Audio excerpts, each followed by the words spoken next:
terima kasih ya buat kesempatan yang diberikan buat Bu Eli, buat saya bisa sharing firman di tempat ini ya. Nama saya Ibu Eli, saya dari Surabaya. Saya punya 3 anak ya. Tentunya saudara tahu bahwa kita semua ini sebagai wanita-wanitanya Allah. Amin. Saudara diciptakan Tuhan tuh punya potensi yang luar biasa ya.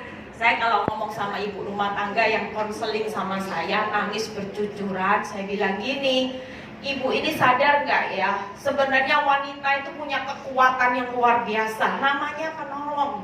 Suami itu kekuatannya kalah. Coba bayangin kalau sakit ya, ibu-ibu jauh lebih tahan menderita loh daripada suami. Belum lagi kalau buktinya kalau suami ada yang kita kalau istri ya ditinggal suami mati, bertahan nggak nikah bisa ya. Tapi kalau suami ditinggal istri mati, wah 3 bulan udah ngebet mau kawin lagi cari pasangan ya. Dan kita percaya semestinya kita itu punya potensi yang luar biasa. Cuman yang bikin ibu-ibu ini jadi wanita yang lemah karena lebay. Karena perasaannya dibawa mendayu-dayu sama iblis. Sukanya merenungi nasib. Di kamar bukannya merenungi firman, mengasihi diri sendiri. Oh, malangnya nasibku gitu ya. Apalagi kalau belum ditambah lagi iblis, suamimu tidak tahu berterima kasih, sudah ngelahirin anak, jaga anak, antar sekolah, masih kerja, masih tidak ada penghargaan. Nah, kalau seperti itu terus yang dibawa iblis, saudara cuman membawa perasaan ibu-ibu tuh naik turun gini ya. Itu yang membuat ibu-ibu tidak punya sadar bahwa punya potensi yang begitu luar biasa. Amin. Sampai Tuhan bilang kalau penolong itu kuat, wow, seisi rumah itu seperti tiang saudara, tidak bakal hancur. Percaya, ketika saudara berani ambil bagian di dalam rumah tangga dan saudara bilang, Tuhan, walaupun di depan mata suamiku bermasalah, anak-anakku bermasalah, tapi ketika saya berdiri sebagai seorang pahlawan, sebagai tiang dalam rumah tangga itu tidak akan hancur saudara. Amin. Justru akan terjadi pemulihan yang luar biasa. Ya, saudara percaya bahwa saudara mungkin tanya, Bu Eli gimana bisa jadi hamba Tuhan, bisa jadi pelayan Tuhan ya. Mungkin kalau saudara lihat saya nggak punya potongan. Dan sejujurnya memang dalam hidup saya nggak ada cita-cita 1% aja nggak ada. Ya, kalau saudara ditanya, Bu Eli pernah punya cita-cita nggak? Jadi panggilannya hamba Tuhan nggak ada. Dulu cita-cita saya punya suami yang Eugene, ya, punya suami yang gagah, yang cinta saya, mengasihi, mencintai saya, ya, bisa belikan saya rumah gedong, ya, bisa beliin saya mobil yang mewah, itu cita-cita saya, saudara. Tapi yang namanya hidup, saudara siap tidak siap, saudara harus siap. Yang namanya badai tidak bisa datangnya permisi, siap-siap ya. Habis menikah tahun ke-15 akan ada badai yang membuat hidupmu bakal terpuruk dan sebagainya. Nggak ada saudara. Tapi sewaktu-waktu, saudara, makanya saya bilang kalau ada komunitas seperti ini adalah komunitas yang benar. Karena saya ngalami.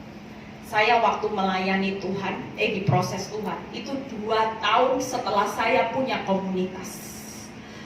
Pada waktu saya mulai punya komunitas, di situ hidup saya pertama kali menikah, hidup saya benar sesuai dengan apa yang menjadi mimpi saya. Saya dapat suami yang baik, mencintai saya, ya, uangnya tebel, nggak pelit lagi, ya.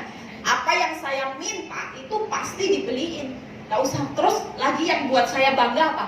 Suami saya tunduk sama saya. Wah ya, biasanya ibu-ibu itu, saya punya teman baik, makanya ibu-ibu jangan lebay. Teman baik saya itu meninggal barusan berapa tahun, kena kanker. Begitu dia sakit langsung didiagnosa dokter kanker payudara, stadiumnya sudah 3B dan hanya bertahan hampir 2 tahun, meninggal 1,5 tahun. Problemnya simple, suaminya tidak selingkuh, suaminya cuma pelit, saudara. Ya, hati-hati loh saudara, iblis itu kalau memulai sesuatu bukan yang perkara luar biasa saudara. Saya pikir kalau orang bilang mati kena kanker payudara, meninggal kenapa? Gara-gara suami pelit. Konyol nggak saudara? Hidup ini Tuhan mati di kayu salib buat saudara dan saya. Tahu rencana Allah dalam hidup saudara. Tuhan itu berikan saudara potensi yang luar biasa supaya kita hidup di dunia ini menyelesaikan kehendaknya. Amin. Tapi konyol. Loh, kalau ditanya teman saya, teman baik saya ini orang Kristen yang cinta Tuhan. Bahkan hidupnya enggak neko-neko, sabar. Enggak pernah bantah suaminya. Justru karena dia enggak bisa keluar, dia enggak punya komunitas, dia cuman hidupnya minggu ke gereja, tapi hari-hari dia harus kerja. Karena dia harus topang suaminya. Kalau dia enggak kerja, mungkin suaminya enggak cukup. Itu alasan dia. Dan ketika suaminya cuman pelit sama dia, suaminya pelit, di situ setiap kata-kata, setiap tindakan, dia simpan di dalam hati. Dia simpan karena dia nggak berani sama suaminya, bantah nggak berani. Akibatnya apa? Apa yang dia tabur, dia masukkan semua. Kata-kata kasar, perbuatan yang membuat dia tertekan itu disimpan di dalam. Saudara tahu, apa yang ditabur pasti suatu hari dituai. Sampai ketika dia mau meninggal, saya protes sama Tuhan. Saya bilang gini, Tuhan, ini orang udah cinta Tuhan, imannya udah luar biasa. Dia waktu sakit pun dia percaya penuh bahwa Tuhan pasti sembuhkan. Bahkan dia sudah pemulihan sama suaminya. Tapi kenapa Tuhan gak kasih dia sembuh? Cuman sekejap, cuman berapa tahun lebih dikit dia sudah meninggal. Dan ini jawaban Tuhan. Makanya ibu-ibu bertobat. Yang dikit-dikit lebay bertobat nanti pulang dari tempat ini Saudara katakan sama kanan kiri, kamu wanita yang luar biasa. Amin. Jangan hanya gara-gara suami pelit, saudara. Suami mulutnya kasar, saudara kena kanker. Konyol, saudara. Kalau mati seperti ini konyol, saudara. Tidak ada nilai plus. Saudara sendiri pada waktu mati, mungkin saya bayangkan kalau ketemu Yesus ditanya, apa yang sudah kamu lakukan buat aku? Selama hidup itu apa yang sudah kamu tabur buat kerajaan Allah? Kamu cuma naburnya sakit hati. Ingat-ingat perbuatan suami yang diingat-ingat bercucuran air mata tiap kali kata-kata kasar menusuk di hati, disimpan, dipikiri, direnungkan Apa yang saudara tabur memang di luar tidak terlihat, saudara. Saudara, bukan berarti ketika teman saya diperlakukan kasar, dia seolah-olah sebagai istri yang tunduk, tidak bantah suaminya, tidak kurang ajar sama suaminya, tidak balas suaminya selingkuh, tidak minta cerai, tidak, saudara. Tapi tetap ada harga yang harus dibayar. Apa yang ditabur di dalam, penyakit dalam. Yang nuai nanti juga penyakit dalam. Taburnya dalam, nuainya penyakit dalam. Dan Tuhan cuma ingatkan buat saya pada waktu itu.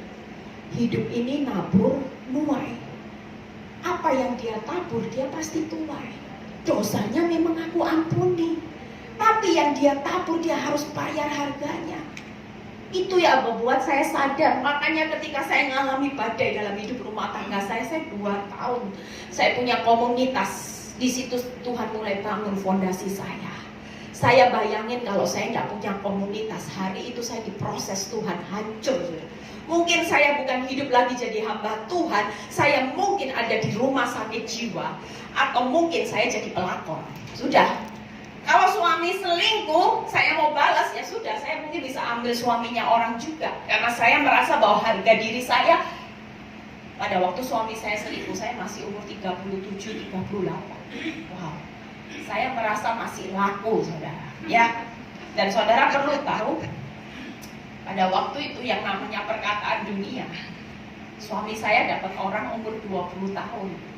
Saudara bisa bayangin selingkuhan suami saya pada waktu itu 20 tahun. Sementara saya sudah mendekati kepala 4. Kalau mau berpikir, saya mau bersaing, secara kemampuan punya nggak, saudara? Nggak ada, saudara. Secara kekuatan saya nggak mampu. Apa saya harus operasi plastik? Nggak mungkin semuanya saya bisa lakukan. Dan di situ banyak perkataan yang berkata gini. Sepertinya iblis itu mulai ngomong gini. Buktikan kalau dia bisa laku sama 20 tahun, kamu juga bisa laku sama 20 tahun. Dalam hati saya amit-amit ya. Ya kalau orang nggak punya pikiran Kristus, cuman karena harga diri, mungkin bisa. Karena apa? Karena panasnya hati waktu itu. Pingin nunjukin saya juga bisa laku.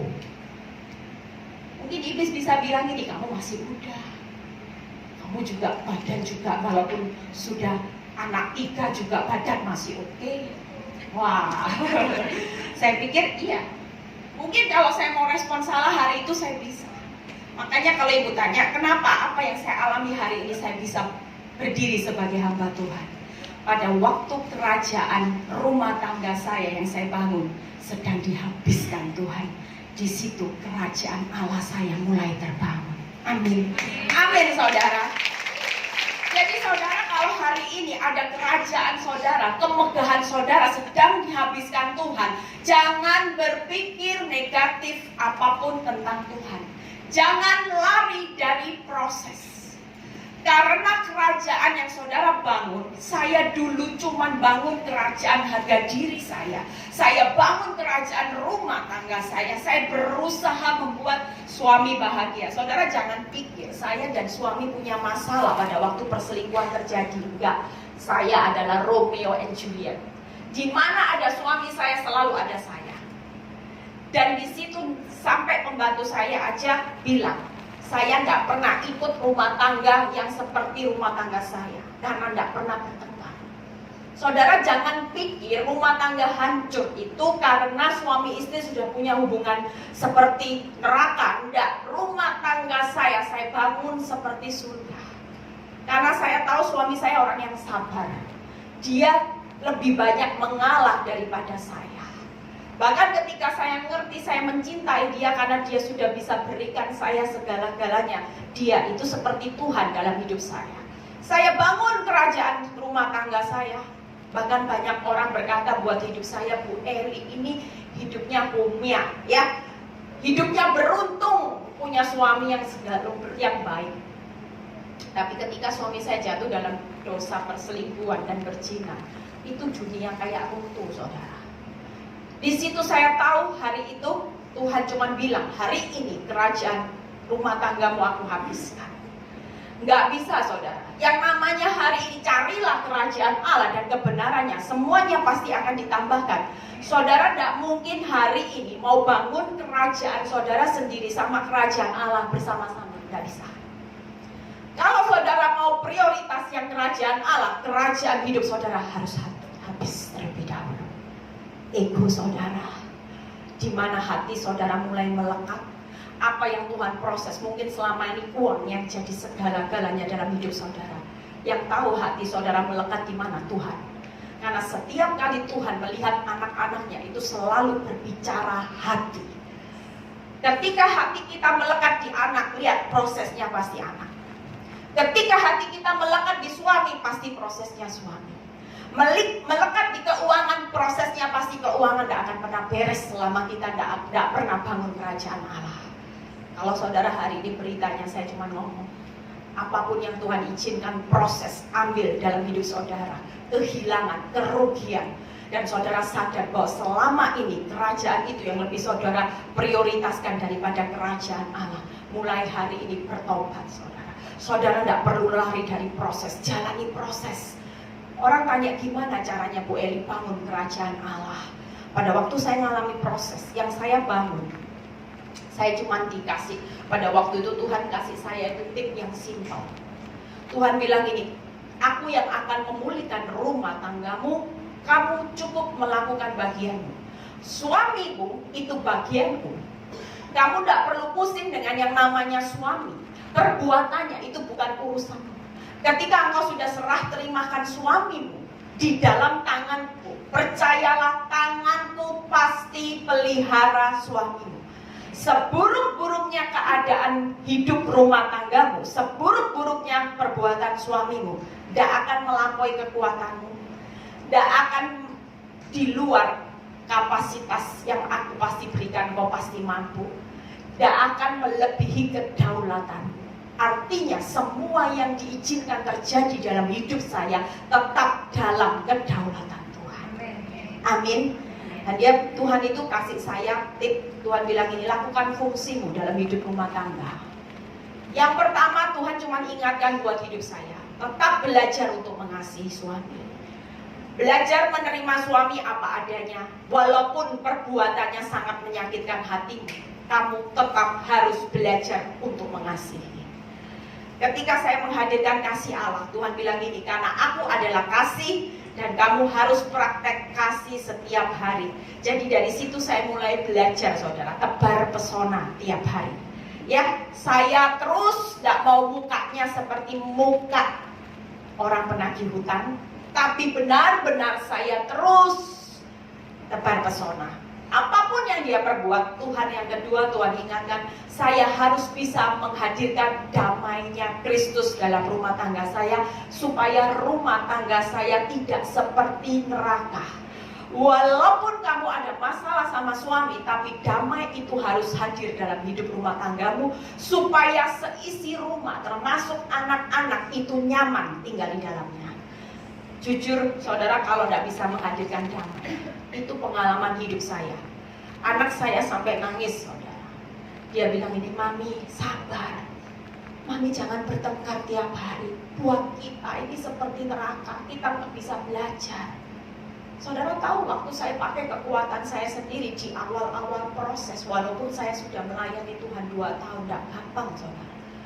Saya pada waktu buka persekutuan doa 2 tahun, saya diproses. Rumah tangga saya, suami saya berselingkuh. Selama saya nggak berhubungan dengan pekerjaan Tuhan, hidup saya nyaman.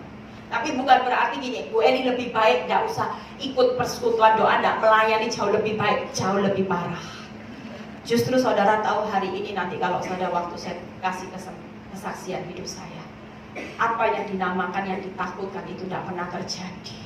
Justru apa yang tidak pernah saya dengar, apa yang tidak pernah saya lihat di mata, kemuliaan, justru saya nikmati hari-hari ini. Amin. Amin. Di situ Tuhan cuma bilang ini. Yang ketiga, Tuhan bilang, kalahkan kejahatan dengan kebaikan. Perbuatan suamimu kalahkan dengan kebaikanmu. Sudah, titik, itu aja. Dia mau berbuat selingkuh, mau maki-maki, mau mengkhianati, mau berkata bohong sekalipun, tidak ada perbuatan kejahatan yang tidak bisa dikalahkan dengan apapun selain engkau tetap mengalahkan kejahatan suamimu dengan kebaikan. Jangan pernah kalah dengan kejahatan, setiap kejahatan. Jadi setiap perbuatan suami saya selalu terus menabur benih kebaikan. Dia mau bohong, dia mau jahat sama saya, dia mau baik sama saya, prinsip hidup saya tetap akan selalu baik buat suami saya. Amin. Dan di situ saya merasakan bahwa mulai damai sejahtera buat anak-anak saya. Ya, kita buka ayatnya dulu yuk, di Yesaya 49 ya. Ibu-ibu hari ini harus bangkit, pulang dari tempat ini gak jadi lebay lagi ya. Nanti pulang ketemu suami yang tadi pagi sudah mukanya mulai kayak Daniel, nanti pulang tebar pesona terus ya. Baik terus. Suami mau maki-maki, kalau dulu dikatain bodoh sendiri. Sekarang ingat pesannya Bu Eli, bodoh kalahkan dengan kebaikan ya. Kalau dikatain bodoh, bilang kamu gantengnya luar biasa, baiknya suamiku, tidak ada suami seperti ini, limited edition. Amin. Itu yang saudara harus praktek. Kalau saudara bisa praktek seperti itu, percayalah, Tuhan dan malaikat surga bersorak-sorai. Tapi kalau saudara dikatai bodoh balas bodoh, siapa yang bersorak-sorai? Iblis bilang gini, memang kamu pelayanan di GBI Gajah Mada, kamu kasih perpuluhan, kamu ibadah Senin sampai Minggu, tapi kamu adalah pengikutku. Wah, iblis senang. Buat saya tahu, ketika saya tahu bahwa saya mau jadi pengikut Kristus, saya punya kebanggaan sendiri. Justru ketika saya disakitin, saya pingin buktikan, saya pingin menyenangkan hati Tuhan, saya selalu praktek apa yang menjadi keinginan hati saya lawan, saudara. Kalau iblis pada waktu itu paksa saya marah, saya langsung praktek baik sama suami saya. Walaupun untuk berbuat baik harus bertetesan air mata. Dibaikin pun masih tidak tahu berterima kasih, masih siap dimaki-maki, saudara. Tapi ketika saya sudah komitmen sama Tuhan, saya tahu Tuhan sedang matanya Tuhan tertuju pada saya. Saya selalu berkata, Tuhan, sesakit apapun kerajaan harga diri saya akan saya habiskan. Saya akan mengalahkan kejahatan suami saya dengan kebaikan, supaya kerajaan Allah saya terbangun tinggi-tinggi. Amin. Yesaya 49 ayat 9. Yuk kita baca. Waktunya udah jalan terus ya. 49 ayat 9 ya. Untuk mengatakan kepada orang-orang yang terkurung, keluarlah. Kepada orang-orang yang ada dalam gelap, tampillah di sepanjang jalan mereka ya, sampai 10 ya, seperti domba yang tidak pernah kekurangan rumput, dan di segala bukit gundul pun tersedia rumput bagi mereka. Mereka tidak menjadi lapar atau haus. Angin hangat dan terik matahari tidak akan menimpa mereka, sebab penyayang mereka akan memimpin mereka dan akan menuntun mereka ke dekat sumber-sumber air. Ya, saudara percaya hari ini yang Tuhan mau, saya bahas cuma 3 poin nanti ya. Tuhan minta hari ini, mungkin saudara datang ke tempat ini, saudara lagi dalam terkurung dalam masalah. Saudara mungkin dalam penderitaan, hidup saudara sudah tidak tahu bagaimana, hidup saudara sudah hidup dalam kegelapan, disakitin ya. Mungkin ada yang sudah disakitin, disetinggal selingkuh, tidak dikasih uang ya. Mungkin saudara lagi mengalami goncangan ekonomi hari-hari ini. Yang Tuhan mau hari ini, yang pertama kita baca tadi adalah 1 poin pertama, untuk mengatakan kepada orang-orang yang terkurung, keluar ya. Yang Tuhan mau pagi ini buat saudara dan saya, hari ini saudara harus keluar dari masalah. Hidup saudara tidak boleh lagi fokus dengan masalah, terus merenungi masalah. Dan saudara seolah-olah lebih pintar dari Tuhan. Saudara seolah-olah kalau doa, saudara cuma bilang ini, Tuhan cepat selesaikan suamiku. Seperti saya cuma bilang, Tuhan pulihkan rumah tanggaku, pulihkan suamiku, ubah suamiku. Gak pernah loh saudara datang sama Tuhan, Tuhan ubah aku, ubah hidupku, supaya aku hidup di dalam perkenanan Tuhan. Dan ketika Tuhan memberikan saya kekuatan, Tuhan bilang ini, suamimu itu bagianku. Saudara tahu ayat yang berkata ini, bersama dengan Tuhan kita melakukan perkara-perkara yang besar. Tuhan sendiri akan menginjak-injak musuhmu. Ayat itu pada waktu diberikan buat saya, Tuhan bilang ini, Eli, siap pertandingan. Saya bilang, pertandingannya gimana Tuhan? Kamu percaya bersama dengan aku, kamu pasti melakukan perkara besar. Suamimu pasti aku pulihkan, rumah tanggamu pasti aku pulihkan, anak-anakmu pasti jadi anak-anak yang luar biasa, sepanjang kamu akan bekerja sama dengan aku. Dan Tuhan bilang ini, gimana caranya saya bisa bekerja sama dengan Tuhan? Tuhan bilang ini, oke, untuk menginjak-injak masalahmu, bagianmu, suamimu, bagianmu. Tapi menginjak-injak musuhku di dalam hidupmu, bagianmu. Saudara tangkap ya. Tuhan, bersama Tuhan kita akan melakukan perkara yang besar. Tuhan sendiri akan menginjak musuh-musuh kita. Artinya semua masalah itu di tangan Tuhan pasti aman, karena Tuhan sendiri yang akan pulihkan. Dan janji Tuhan pasti ada perkara yang besar. Tapi Tuhan bilang, kalau engkau tidak bisa kerjasama dengan aku tidak bisa turut bekerja sama, sehingga segala sesuatunya tidak mendatangkan kebaikan. Dan ketika Tuhan kasih pesan, musuh-musuhku di dalam hidupmu, aku tidak bisa injak-injak. Misalnya, kamu injak-injak kepahitan, kamu injak-injak sifat yang suka maki-maki orang, mulutmu yang kasar, di mana kebencianmu selama ini. Kalau Tuhan bilang ini, Eli, ampuni, mulutnya bisu, tulis, sudah tidak usah marah-marah, tetap jaga hati. Kalau saya bilang sama Tuhan, tidak mau. Bisa tidak Tuhan injak-injak musuhnya di dalam hidup saudara? Tidak bisa. Tuhan bilang ini, mulai hari ini perjuanganmu bukan lagi menyelesaikan menjatuhkan suamimu. Tapi mulai hari ini perjuanganmu injak musuhku di dalam hidupmu.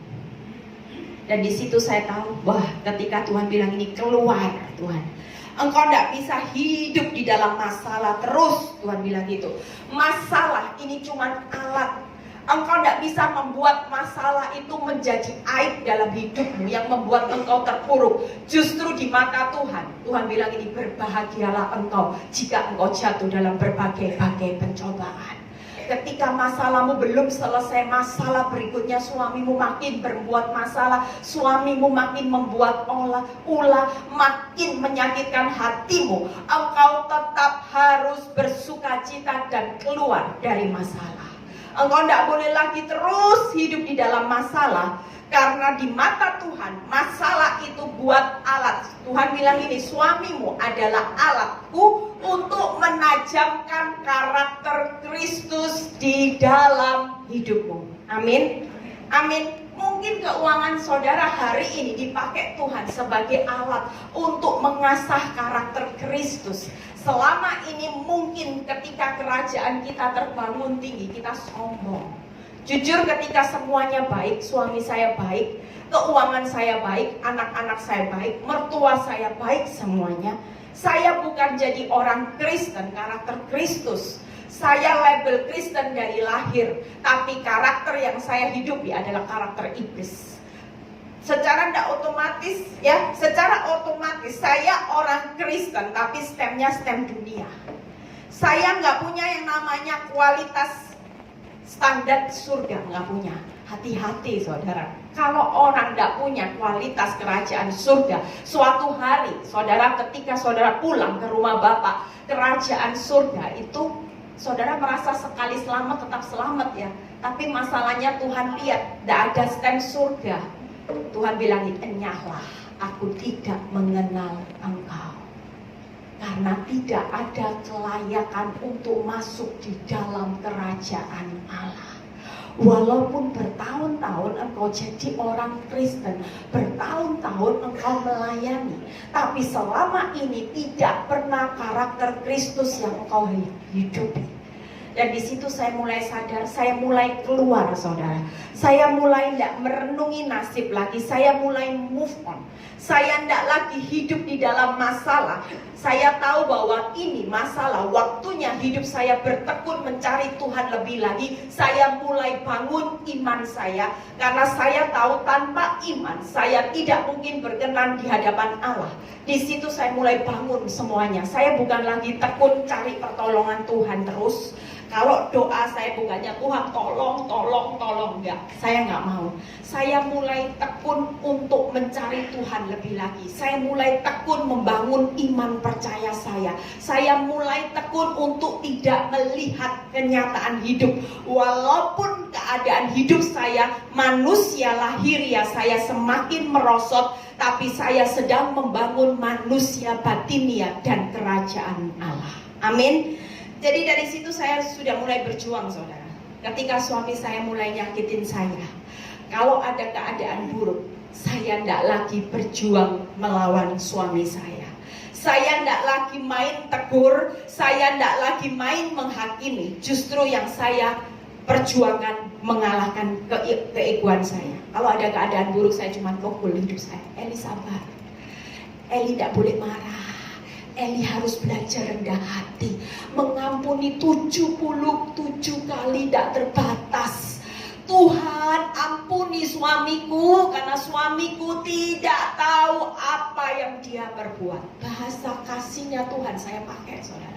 Tiap kali diampuni, menyakiti lagi. Tiap kali diampuni, disakitin lagi. Saya selalu bangun bahasa kasihnya Tuhan.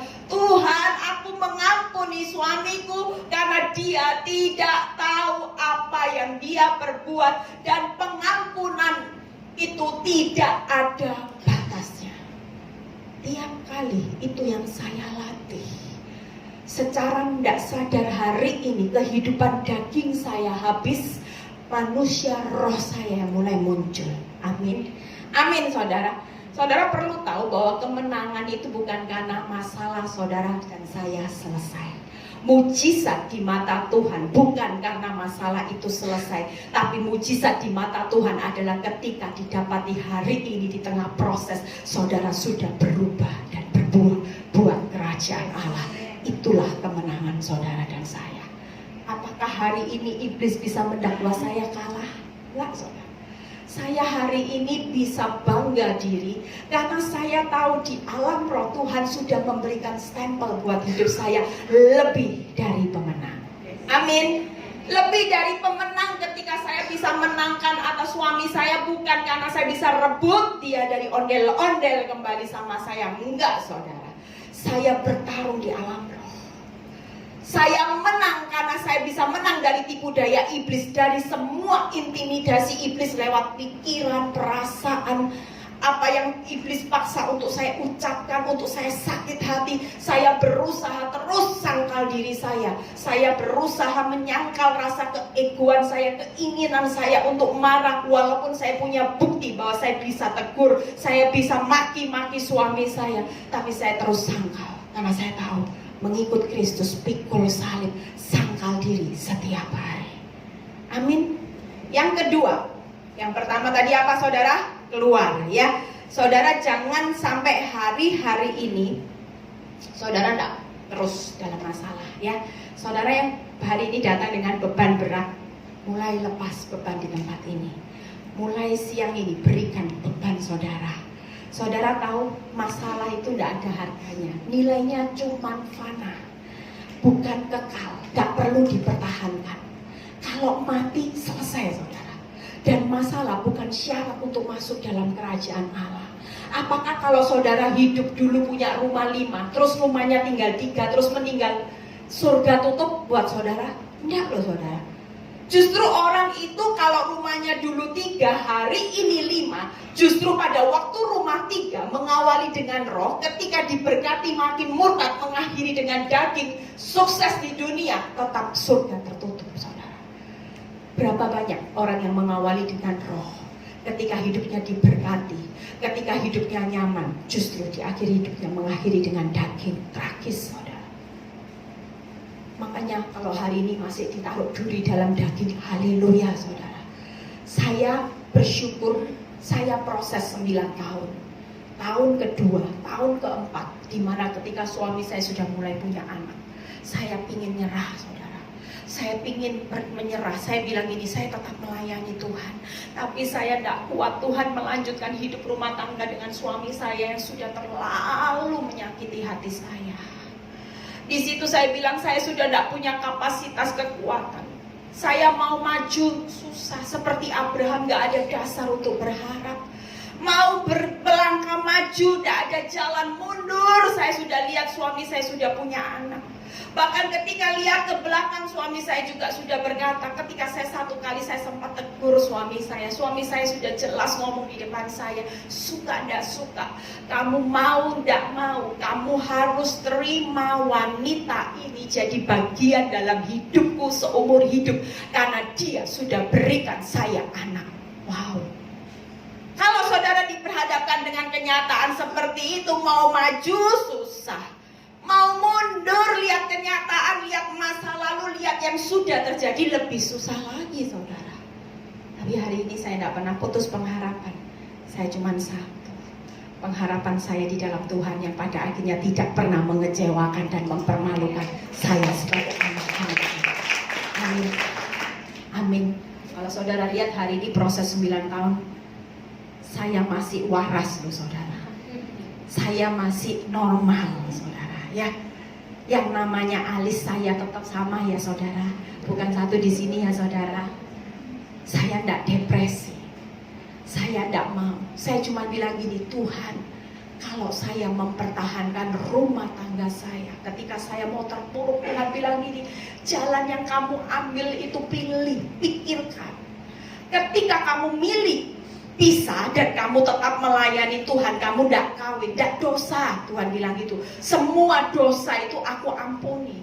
Tapi kalau pilihanmu itu tetap kamu pisah hanya karena kamu tidak mau melanjutkan rasa sakit dagingmu, padahal Tuhan bilang, aku sedang paksa engkau menabur membangun kerajaan Allah. Kalau kamu menyerah di titik ini tidak dosa, Tuhan bilang ini. Tapi yang hilang adalah kemuliaan. Engkau sedang merobohkan kerajaan Allahmu. Engkau sedang merobohkan kebenaranmu. Engkau sedang melepaskan kemuliaanku yang jauh lebih tinggi dari penderitaanmu. Dan di situ saya mulai mikir. Saya pikir, iya ya, buat apa? Kalau saya cuma mempertahankan kerajaan saya, nilainya cuma fana. Saya mati, tidak ada yang saya bawa. Apakah saya bisa bawa harga diri, klaim, ini loh hartaku Tuhan, harga diriku. Saya berhasil bisa saya tunjukkan. Saya walaupun tidak hidup sama suami, saya tetap bisa hidup. Apakah seperti itu? Tapi ketika saya bertahan dengan rasa sakit, memang kalau saudara tanya sakit, wow, sakit saudara. Jalan Tuhan itu sempit, sesak. Jalannya harus berjalan maju, bercucuran air mata. Harus ada penderitaan, sakit saudara. Tapi yang saya tahu bahwa ketika saya bertahan untuk mempertahankan kemuliaan Allah, kerajaan Allah dan kebenarannya, itu nilainya kekal. Kalau saya mati, semua yang saya tabur, Tuhan bilang gini, Eli, engkau akan pulang bersorak-sorai sambil membawa berkas-berkasmu. Saya bisa bilang, Tuhan, air mataku Tuhan, kesengsaraan yang kamu tampung bertahun-tahun, Tuhan akan tunjukkan itu loh Eli, jadi rumah yang besar selama-lamanya. Amin saudara. Saya tunjukin ayat 1. Ini ayat penting buat saudara mulai mikir nanti kalau pulang mau bertahan atau enggak ya. Yang mulai mau menyerah bertobat saudara. Buka satu ayat di Ulangan 30 ayat 19. Kenapa Tuhan ingatkan tiba-tiba ayat ini? Ayat ini tidak ada masuk dalam hitungan khotbah saya. Kita baca sama-sama ya, supaya ibu-ibu baca ayat ini. Tuhan itu jelas. Hari ini memang pilihan. Kalaupun saudara pilih keinginan saudara sendiri, tidak ada dosa. Dosa itu pasti diampuni. Tapi ada yang saudara korbankan, makanya dipikirkan saudara. Ulangan 30 ayat 19. Ayo. Aku memanggil langit dan bumi menjadi saksi terhadap kamu pada hari ini. Siang ini Tuhan bilang, kepadamu kuperhadapkan kehidupan dan kematian, berkat dan kutuk. Pilihlah kehidupan supaya engkau hidup, baik engkau maupun keturunan. Ini ayat yang jadi pegangan hidup saya. Saudara hati-hati. Orang bercerai, ya, kelihatannya tidak dosa ya saudara. Tapi percayalah saudara sedang membuka satu jalan kutuk. Jalan kutuk itu bukan buat hidup saudara sendiri, buat keturunan. Firman tadi jelas. Pilihlah kehidupan supaya engkau hidup baik keturunan. Banyak saya konselingi ibu-ibu, khususnya banyak beberapa orang yang saya kenal. Saya pernah kenal ketika suaminya jatuh selingkuh, dia balas suaminya, dia juga selingkuh dengan suaminya orang. Saya cuma bilang, ini perbuatan yang perlu kamu pikirkan. Begitu kamu pilih jalan kutuk, kamu akan buka jalan kutuk buat keturunanmu. Kamu akan tutup jalan berkat buat keturunanmu. Tega kan? Kamu yang berbuat, keturunanmu yang bayar harga. Saya bukan nakutin, tapi bukti ini sudah Tuhan janji genapi dalam hidup saya. Ketika saya pilih jalan kehidupan, saya bertahan, saya tidak cerai. Saya tetap mempertahankan rumah tangga saya walaupun sakit saudara. Sakitnya luar biasa. Tapi saya tahu saya sedang membuka jalan berkat, jalan kehidupan masa depan buat anak-anak saya. Dan ini digenapi. 3 anak saya yang seharusnya orang dunia berpikir anak saya akan hancur karena melihat figur papa yang gak punya saudara. Bayangin sakit hati anak saya itu seperti apa.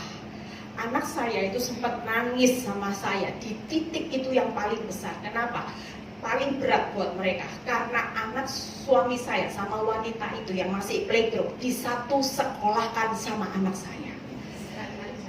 Anak saya waktu itu pulang sekolah, saya tidak tahu, mereka nangis.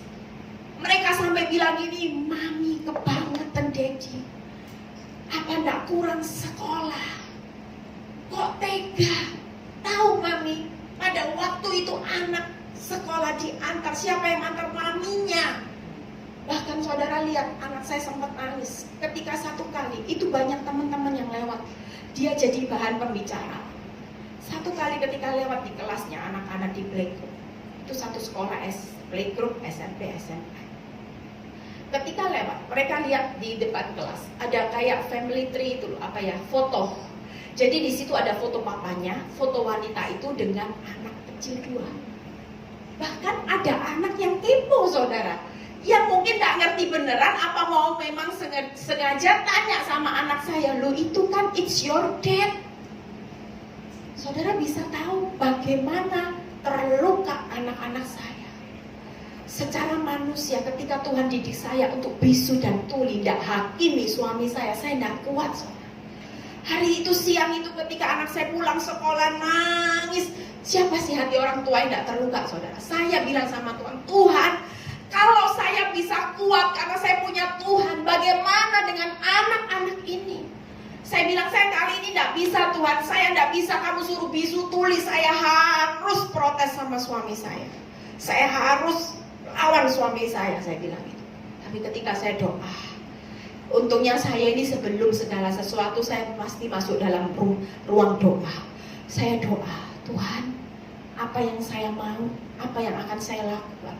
Saya cuma minta kehendakmu, bukan kehendak emosi saya. Secara daging saya sakit.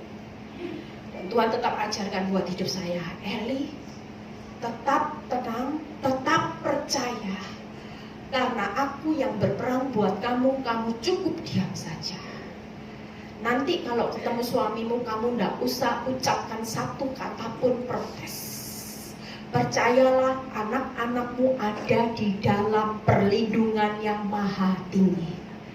Perlindunganmu tidak jauh lebih tinggi dari perlindunganku. Ketika aku berjanji, aku akan genapi semua yang terbaik. Dari situ saya diam, saudara. Saya belajar untuk diam. Sampai jam berapa ya? Dari situ saya belajar untuk diam. Saya mulai kendalikan emosi saya setelah doa. Dan Tuhan bilang, percayalah anak-anakmu aman di dalam genggaman tanganmu. Singkat cerita, saya cuma ngomong sama anak-anak saya bilang gini, kita tetap sabar, kamu gak perlu sakit hati sama papa. Ya, papa tidak tahu apa yang dia perbuat. Papa ada di persimpangan jalan. Iblis berusaha tarik papa ke neraka. Kita berempat, kita berjuang tarik papa di dalam kerajaan surga. Kita belajar terima papa apa adanya, karena kasih akan menutup banyak dosa papa dan banyak pelanggaran papa. Itu firman. Dan ketika anak-anak saya beri kekuatan, beri penghiburan, saya cuma bilang, ayo kita berjuang. Kita pasti menang karena Tuhan berpihak pada kita. Dan di situ anak-anak mulai bisa tenang. Akhirnya saya sudah belajar melupakan, ya. Dan anak-anak bisa normal, walaupun tiap kali mereka kasih, mami malu, mami, ya kamu sabar, ya. Saya cuma bilang itu. Saudara tahu pembelaan Tuhan nyata ketika anak saya sekolah di luar. Jujur hati saya juga takut sebagai mama, karena suami saya menutup rasa bersalah itu dengan memberikan uang, ya, uang dan uang. Sementara di luar, saudara tahu kehidupan seks bebas, narkoba begitu bebas, ya. Otomatis apa yang saya alami sebagai seorang mama, saya punya kekhawatiran. Tapi Tuhan itu luar biasa. Tuhan cuma ingatkan, percayalah apa yang kamu tabur, kamu akan menuai luar biasa. Di situ saya melihat tuntunan tangan Tuhan. Justru saudara tahu Tuhan tuh kayak balik telapak tangan. Tuhan tuh bela hidup saya, apa yang gak pernah saya pikirkan, gak pernah saya dengar, itu yang timbul saudara. Yang saya nikmati hari ini, anak saya itu sekolahnya juara semua. Saya sampai heran saudara, justru sekolah di luar, lulusnya summa cum laude cuma 3 tahun, IP-nya 4 saudara. Bahkan anak saya itu hari ini tahun depan dia lulus ulang sekolah Alkitab S2-nya, dia akan jadi hamba Tuhan. Wah, itu kemuliaan yang kalau saya mikir saya menyerah, tidak dapat titik ini, saya tidak tidak pernah pikir, mungkin kalau saya tidak robohkan, Tuhan tidak merobohkan kerajaan Allah, kerajaan harga diri saya, rumah tangga saya tidak dihancurkan, tidak ada benih-benih ilahi. Tapi hari ini saya melihat Tuhan itu tidak pernah berhutang atas jerih payah hidup saudara dan saya. Amin. Yang kedua, setelah keluar, Tuhan mau bilang apa? Tampil, ya. Tadi kalau yang pertama disuruh keluar, ya. Yang kedua, Tuhan berkata, ditampillah di sepanjang jalan mereka seperti domba yang tidak pernah kekurangan rumput. Orang yang tampil itu orang yang hari-hari ini menghadapi proses. Jangan berpikir masalah itu aib. Dulu saya berpikir ketika suami saya jatuh dalam perselingkuhan itu seperti aib dalam rumah tangga saya, aib seperti anak-anak saya. Tapi Tuhan berkata, hari ini aku mau engkau tampil. Bukan berarti tampil secara lahiriah, tapi batiniamu aku mau engkau tampil. Engkau harus mulai bermegah. Bermegah bukan arti dalam arti kata saya bermegah, oh bersaing dengan perempuan itu, saya mau operasi plastik, bukan saudara ya. Kalau situ dibelikan sesuatu, saya mulai nuntut suami saya bersaing mau dibelikan juga, enggak. Tuhan cuma berkata buat hidup saya bermegah. Nikmati pikul salibmu, bermegah sebagai pengikut Kristus, bermegah menjadi ciptaanku yang baru. Amin. Dan di situ ketika saya bermegah, saya mulai belajar, saudara. Kalau suami saya mulai belajar untuk mengampuni, ya kita buka satu ayat di mana saudara bisa tahu bermegah. Mazmur 94 ayat 1.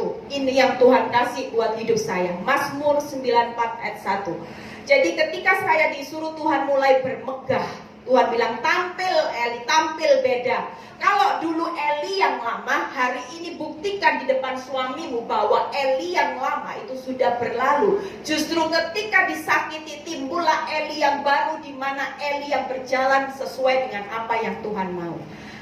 Mazmur 94 ayat 1. Ya Allah pembalas, ya Tuhan, ya Allah pembalas, tampillah. Di situ Tuhan bilang ini, mulai berikan pengampunan sepenuh hati, buang kebencian, jangan pernah ingat-ingat segala dosanya. Aku yang akan membalas semua perbuatan suamimu. Amin. Dan di situ ketika saya mulai tampil, saudara, ya, saudara buka dulu di ayatnya tadi, Yesaya 49 ayat 10 sampai 11, ya, cepat. Saudara tahu ketika saya mulai tampil beda, saya mulai belajar bisu dan tuli. Saya terus melayani suami dengan baik, saya terus memberikan kebaikan buat suami saya melihat perubahan hidup saya. Bahkan saya itu sempat ya pernah cerita kesaksian di beberapa tempat bahwa saya itu pernah mau dicerai loh saudara, ya. Karena suami saya pusing dengan katanya gini, saya sudah tidak kuat lagi hidup dengan satu kapal dua nakoda. Pusing katanya gitu. Dalam hati saya yang buat pusing ya kamu sendiri. Di situ suami saya bilang lebih baik saya cerai aja. Dia tuntut, dia mau ceraiin saya, dia mau berikan semua hartanya buat saya. Wah, kalau saya pada waktu itu kalkulasi, saya pikir ini kebaikan buat saya. Saya hitung-hitung, daripada sakit hati, saya terima aja. Saya bisa jalan-jalan sama anak saya, ya, di luar, hidup foya-foya, ngabisin uang suami. Toh tiap bulan dia store kok. Dia bilang gini, setiap bulan aku akan terus penuhi kebutuhanmu sama anak-anak, dan terplus harta saya ambil semua. Saya cuma minta satu rumah yang saya tempati dengan wanita ini. Kalau saya pikir semua secara kedagingan saya, teman saya bilang ini, ambil. Bodoh kamu kalau enggak ambil. Bodoh, daripada hidup sekali disakitin. Hari ini kamu bisa ambil uangnya, nikmati. Tapi buat hidup saya tahu Tuhan selalu ingatkan kerajaan Allah, kemuliaanku jauh lebih penting. Hari itu saya tolak semuanya. Saya bilang bahwa saya mengasihi kamu bukan karena mengasihi uangmu. Saya mau kamu jiwanya selamat, kita pulih dan anak-anak bebas dari semua kutuk. Anak-anak akan menjadi anak-anak ilahi. Di situ ketika saya tolak, singkat cerita suami saya tidak jadi ceraikan saya, ya ceritanya panjang kalau mau diceritain. Habis itu suami saya bilang sama temannya, dia bilang gini, Eli ini orang yang luar biasa. Temennya bilang sama saya, kenapa? Temennya bilang gini, Dia itu saya beri harta saya yang nilainya dia tahu sangat besar. Dia tolak, dia pilih sampah. Loh, sampahnya siapa ya? Aku ini sampah dipilih. Dan dari situ yang membuat dia hari ini suami saya terima Yesus sebagai Tuhan dan Juru Selamat. Amin. Saya tidak pernah khotbahin, saudara. Kalau orang tanya, Bu Eli gimana suaminya bisa kenal Yesus, dulu benci orang Kristen, hari ini yang dukung pelayanan saya, yang bangun rumah doa. Saya 2 rumah doa sudah dibangun, saudara. Bahkan seluruh pelayanan saya tidak kerja, seluruh keuangan pelayanan saya, suami saya dukung sepenuhnya. Saya percaya, saya tidak pernah nginjili dengan mulut saya. Tapi ketika dia melihat Eli tampil beda, dia dulu suka maki-maki, hari ini sabarnya luar biasa. Dulu suka nanduk suami, hari ini penundukan dirinya luar biasa. Itu yang membuat suami saya bertobat, mengenal Yesus sebagai Tuhan dan Juru Selamat. Amin. Dan suami saya juga punya pendoa, saudara. Kalau orang tanya gimana, tidak tahu. Ya, kita buka dulu di Yesaya 49 ayat 10 sampai 11. Setelah itu baru yang ketiga. Mereka tidak menjadi lapar atau haus, ya. Saudara jangan takut ketika saudara sudah tampil beda. Percayalah ada pemeliharaan Tuhan. Saudara tidak akan yang diizinkan yang namanya kelaparan, kekurangan, haus, ya, angin hangat dan terik matahari tidak akan menimpa mereka, sebab penyayang mereka, yaitu Tuhan, itu akan memimpin mereka dan akan menuntun mereka ke dekat sumber-sumber air. Berikutnya, aku akan membuat segala gunungku menjadi jalan dan segala jalan rayaku akan kuratakan. Amin, saudara. Artinya Tuhan bilang ini, kamu akan menemukan sumber di atas segala sumber air dalam hidup rumah tangga. Dan di situ saya tahu kemuliaan Tuhan hari ini. Saya itu nggak bisa loh, saudara, jujur. Dulu saya itu orang yang nggak bisa ngomong di depan gini, nggak bisa. Saya itu ibu rumah tangga yang bodoh, yang on, nggak bisa apa-apa. Kalau saya disuruh berbicara di depan mimbar, saya nggak sanggup.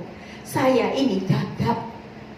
Dulu kalau pertama kali disuruh maju di depan mimbar, saya itu 15 menit sudah saya putar-putar mau ngomong apa sudah tidak bisa, saya turun, puji Tuhan, haleluya, tutup sudah, ya. Tapi hari ini saya sering overtime, ya. Makanya kalau nggak diberi batas waktu, saya berdiri di atas mimbar bisa ngalir, saudara. Saya pernah khotbah 1,5 jam, ibu-ibu tidak kasih saya berhenti, diem semua tegang. Saya itu sampai kaget, sudah hampir 2 jam khotbah.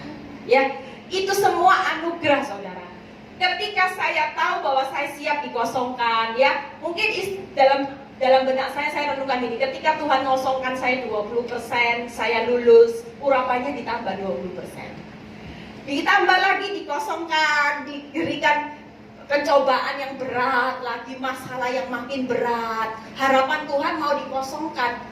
Dicobai lagi, sudah berhasil lulus 50%. Eli berkurang, Kristus yang bertambah, urapannya diberi lagi 50%. Ditambah lagi kadar pencobaan, apinya dipanasin dari 2 kali lipat, tambah lagi 3 kali lipat, masih mampu 4 kali lipat berbuahnya. Tuhan berharap bisa 100%. Amin. Amin. Tapi saudara jangan takut, tiap orang gak sama, ya. Kalau saudara dilihat kemampuannya, kan ada ayatnya. Ada orang yang bisa berbuah 30, 60, 100, ya. 30 pun juga sudah berbuah. Tapi selama saudara bisa maksimal, kalau ada kesempatan untuk hidup, kenapa tidak berbuah 100% buat kerajaan Allah. Amin. Amin, saudara. Itu yang perlu saudara kejar. Kalau saudara bisa maksimalkan sampai 90% dan itu nilainya selamanya, berbuahlah hari ini. Amin. Yang ketiga, ya, tadi tahu keluar, tampil, ya. Yang ketiga adalah bersorak-sorai. Hari ini saudara move on. Hari ini Tuhan mau saudara tampil beda, miliki karakter Kristus, pertobatan hidup setiap hari. Yang ketiga, hiduplah dalam sorak-sorai. Tuhan itu paling benci dengan orang yang bersedih hati. Karena orang yang bersedih hati itu mengundang iblis berpihak pada saudara. Iblis itu paling senang sama orang yang galau. Orang yang lebay itu sasaran empuknya iblis. Tapi kalau orang yang bergembira, walaupun di tengah badai, orang bisa kok ngambil keputusan. Sukacita itu di tengah badai bisa nggak saudara? Itu keputusan. Saudara hari ini mau bersorak-sorai di tengah badai bisa nggak saudara? Dan kuncinya iblis tahu. Kenapa saudara dipaksa sedih? Saya kalau merenungkan firman, saya bilang, oh ini kuncinya. Makanya saya nggak mau sedih saudara. Firman kan ada ngomong, Mazmur 37 ayat 4 kalau nggak salah 5. Bergembiralah karena Tuhan, maka Dia akan memberikan apa yang diinginkan. Makanya kalau saya sedih, Tuhan bilang ini, ya sudah, sedih terus. Sedih terus, apa yang jadi keinginan hatimu ndak aku penuhi. Tapi kalau kamu bisa bergembira walaupun suamimu selingkuh, apa yang jadi keinginan hatimu aku ndak sanggup penuhi. Wow, itu kata kunci saudara. Dari situ saya bangkit. Walaupun di depan mata keadaan tambah buruk, saya selalu tidak mau bersedih hati. Kalaupun suami saya selingkuh, saya tetap bergembira. Janji Tuhan, Dia pasti penuhi apa yang diinginkan hati saya. Amin. Hati yang gembira adalah obat yang manjur saudara. Bukan hanya obat yang manjur buat sehat, tapi masalah saudara juga makin cepat pulih kalau hati saudara gembira terus. Amin. Ya, 3 tip itu saudara. Saya tahu bahwa hari ini Tuhan pulang saudara tuh, Tuhan akan persiapkan 3 hal. Apa yang pertama? Keluar, move on ya. Jangan terus merenungi nasib. Mulai belajar merenungi firman ya. Jangan lagi hidup terpuruk saudara, karena nasib saudara. Iblis itu paling takut dengan orang yang kuat hari ini. Orang yang kuat itu sudah dijamin pasti lebih dari pemenang. Orang yang punya semangat itu iblis juga takut. Karena orang yang punya semangat itu pasti dapat menanggung penderitaannya. Dia akan memperoleh mahkota yang akan dijanjikan. Amin. Tampil, mulai bertobat ya. Kalau hari ini saudara sadar, oh ya, yang saya ini suka nanduk suami, pulang ini saya mau tobat. Dulu kalau suami saya mulai maki-maki saya juga satu kata, dia satu kata, saya 2 kata, dia 5 kata, saya 10 kata. Mulai hari ini dia 1 kata, saya tidak ada kata apapun. Amin. Amin. Siap praktek? Nanti Bu Nelly jadi saksi ya Bu Nelly. Dulu di jemaat saya waktu saya suruh praktek banyak. Amin. Aileen sama Iin, banyak loh suami-suami yang ngomong terima kasih. Secara otomatis banyak suami-suami yang bilang terima kasih Bu Eli, diajari praktek bisu tulinya sama istri. Aduh, istri saya dulu cerewetnya panjangnya lah, saya heran kok sekarang bisu, gak pernah ngomong apa-apa. Mukanya juga bisu, bukan merengut, tapi tebar pesona. Saudara akan dilihat, sampai suaminya bingung habis minum apa, pil apa yang membuat kamu berubah. Itu adalah satu, itu akan membuat kemuliaan Tuhan akan dinyatakan. Amin. Ya, yang ketiga, tidak boleh sedih ya, bersorak-sorai. Lihat keadaan buruk, rekening koran masih merah, suami masih kasar, bilang sama Tuhan, haleluya, terpujilah Tuhan. Di saat kelemahan pula justru aku melihat kuasa-Mu makin dahsyat dalam hidup saya. Amin. Ya, 3 hal saudara. Ayat yang terakhir yuk, janji Tuhan kita buka. Ini ayat terakhir, Yesaya 49 ayat 25b dan 26b. Kita ucapkan sama-sama. Ini yang membuat saudara tahu Yesaya 49 ini adalah waktunya Tuhan pulihkan Sion. Ya, jadi kita baca sama-sama Yesaya 49 ayat 25b dan 26b. Setelah itu kita tutup ya. Yang B ya. Sebab aku sendiri akan melawan orang yang melawan engkau, dan aku sendiri akan menyelamatkan anak-anakmu. Berikutnya 26b. Tuhan sendiri akan menyelesaikan dan selamatkan keturunan hidup saudara dan saya. Seperti orang mabuk ini, supaya seluruh umat manusia mengetahui bahwa aku Tuhan adalah juru selamatmu dan penebusmu yang maha kuat, Allah Yakub. Amin. Amin. Saudara tidak perlu putar otak menyelesaikan keuangan saudara. Saudara tidak perlu puter otak, punya suami yang limited edition, bersyukurlah ya. Justru lewat yang limited edition itu menjadikan saudara dan saya jadi wanita perkasanya Allah. Amin, amin saudara. Ya, saya cuma kesaksian 5 menit, tadi sudah selesai semuanya ya. Hari-hari ini yang Tuhan percayakan buat hidup saya, satu pintu.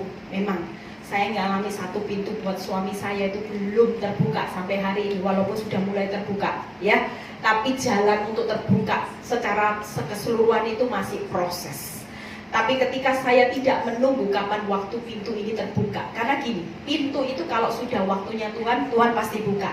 Tapi ada ayat di bawahnya berkata, kalau aku yang menutup pintu juga tidak ada yang bisa buka. Mau kita nangis darah, mau kita gulung-gulung, kalau Tuhan bilang masih aku tutup, tidak ada satu kuasa yang bisa membuka. Tapi Tuhan bilang gini, jangan fokus dengan satu pintu. Semakin kamu fokus, tidak bisa move on, kamu tidak bisa tampil beda, kamu tidak bisa bersorak-sorai, maka kamu tidak akan melihat banyak pintu yang akan aku buka. Justru satu pintu tertutup karena Tuhan mau buka banyak pintu di depan yang akan saudara nikmati. Amin.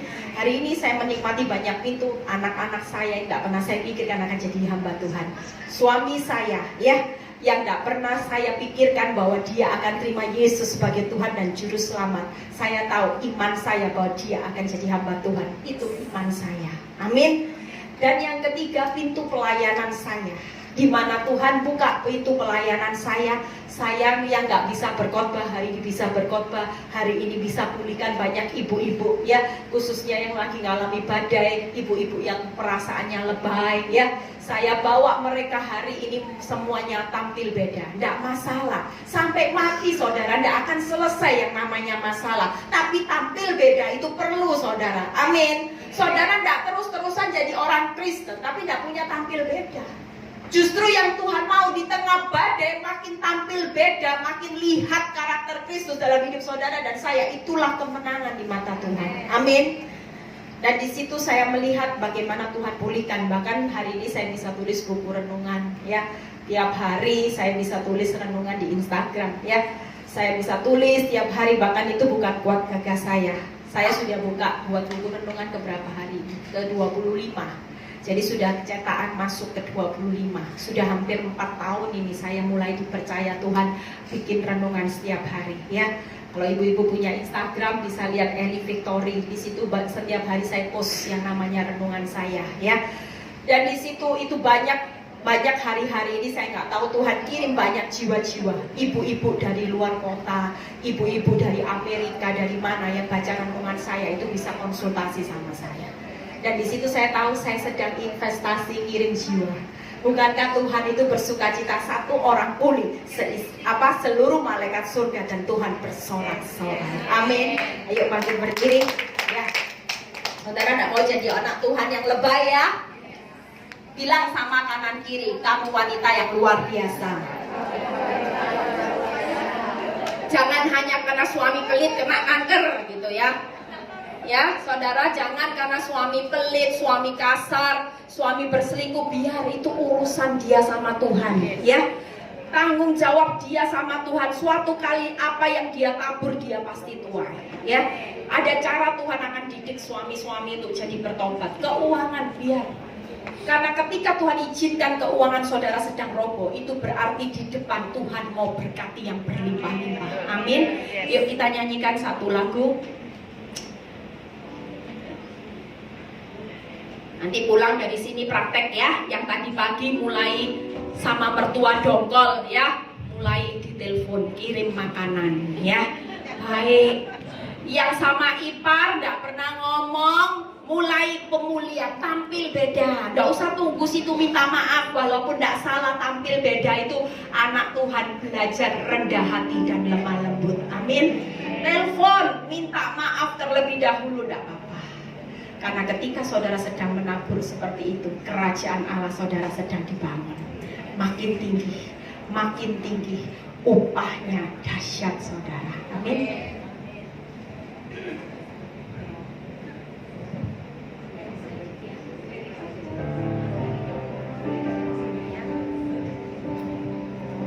Selidiki lihat hatimu, apakah ku sungguh mengasihimu. Yesus, Kau yang Maha Tahu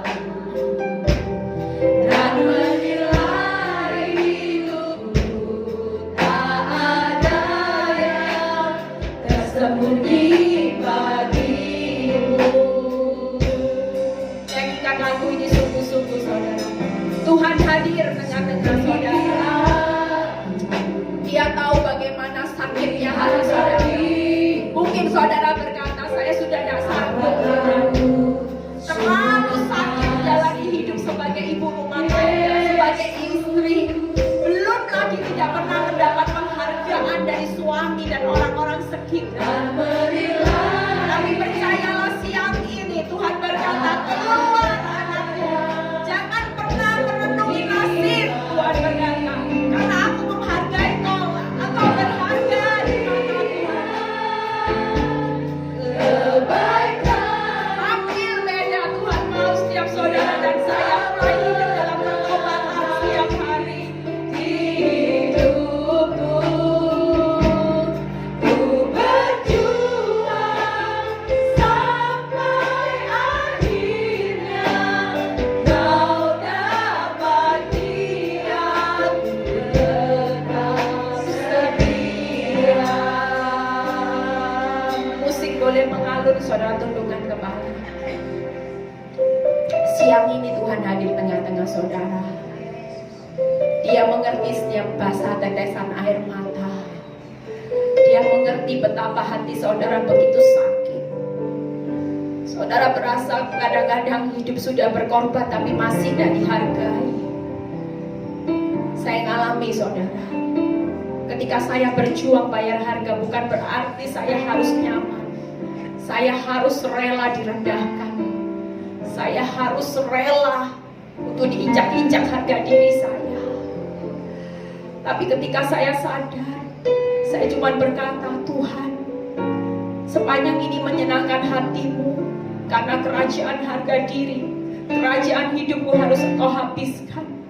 Supaya melalui kerajaan yang aku habiskan di muka bumi, manusia lahiri aku merosot. Tapi kerajaan Allah batini aku sedang bangun buat kerajaan-Mu. Aku sedang memperlebar kerajaan Allah.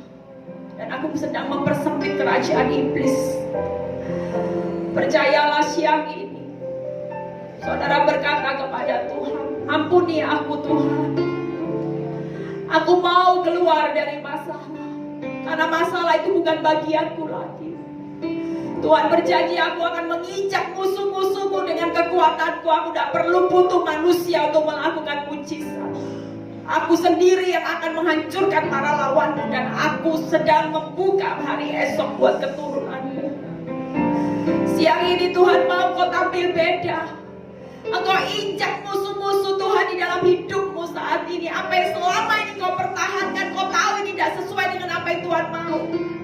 Aku masih hidup benci Tuhan. Aku masih belum bisa ngampuni. Aku masih hidup dalam kecewa. Ampuni aku Tuhan. Siang ini aku mau buang semua itu, supaya hidupku dalam perkenan-Mu. Siang ini Tuhan berkata, bersorak-sorelah.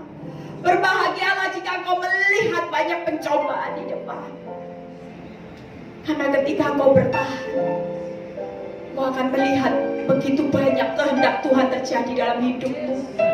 Begitu banyak janji-janjiku yang akan aku genapi. Begitu banyak pintu-pintu yang aku sedang percayakan atas hidupmu dan keturunanmu. Kau akan melihat bagaimana janjiku. Terima kasih Tuhan. Biarlah setiap wanita di tempat ini, mereka jadi wanita perkasanya Allah.